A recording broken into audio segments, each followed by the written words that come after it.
कांग्रेस नेता हरी चौधरी मोहब्बत की दुकान लगाने निकले थे। पेटी तैयार थी, दुकान सजी थी, बस इंतजार इस बात का किया जा रहा था कि कितनी होगी गिराकी, किस तरह के लोग आएंगे। परंतु इस पूरे मामले के अंदर है वो प्रशासन की जैसे एंट्री होती है तो शटर है वो बंद कर देते, परंतु महफिल वहीं जम जाती है और उसके बाद में वहीं बयान और बाजी होती है। परंतु इस पूरे मामले के अंदर सभी नेता की एक एक करके एंट्री हो रही है और अब खुलकर बयान आ रहे।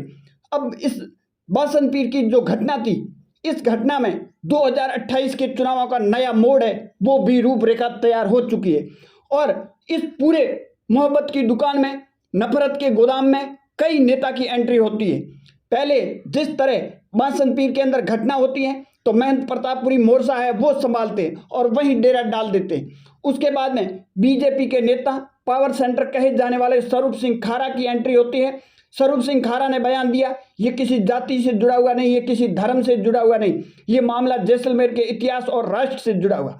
उसके बाद में रविंदर सिंह भाटी की एंट्री होती है, जैसलमेर के पूर्व विधायक की भी एंट्री होती है, परंतु वर्तमान विधायक की भी एंट्री होती है, परंतु वो बिल्कुल बैलेंस करके चलते हैं। और जब रविंदर सिंह भाटी भी पहुंचते हैं तो बैलेंस करके चलते हैं। परंतु उसके बाद में हरी चौधरी का बयान आता है और 19 तारीख को ऐलान किया जाता है कि वो बासन पीर में जाएंगे और मोहब्बत की दुकान खोलेंगे। परंतु मोहब्बत की दुकान खुली या नहीं खुली इस बात पर तो मैं नहीं जाऊंगा, परंतु नफरत का एक बड़ा गोदाम खुल गया।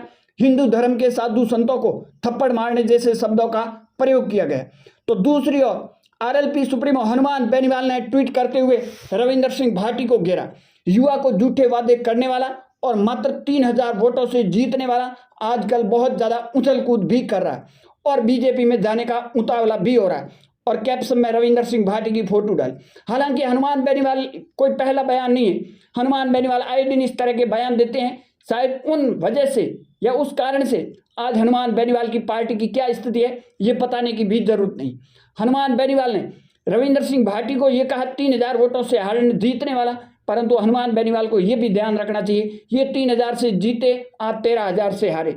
परंतु हार और जीत चुनाव का एक पहलू है, कभी हार मिलती है तो कभी जीत भी मिलती है, परंतु हनुमान बेनीवाल बिना गठबंधन चुनाव नहीं जीते।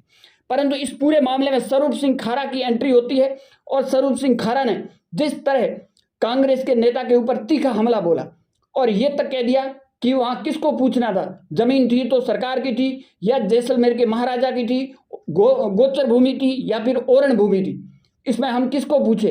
दूसरा, स्वरूप सिंह खारा ने यहां तक कह दिया कि जिस तरह मोहब्बत की दुकान खोलने गए थे परंतु एक नफरत का पश्चिमी राजस्थान भारत पाकिस्तान सीमा सटा इलाके के अंदर एक बड़ा गोदाम है वो खोल लिया।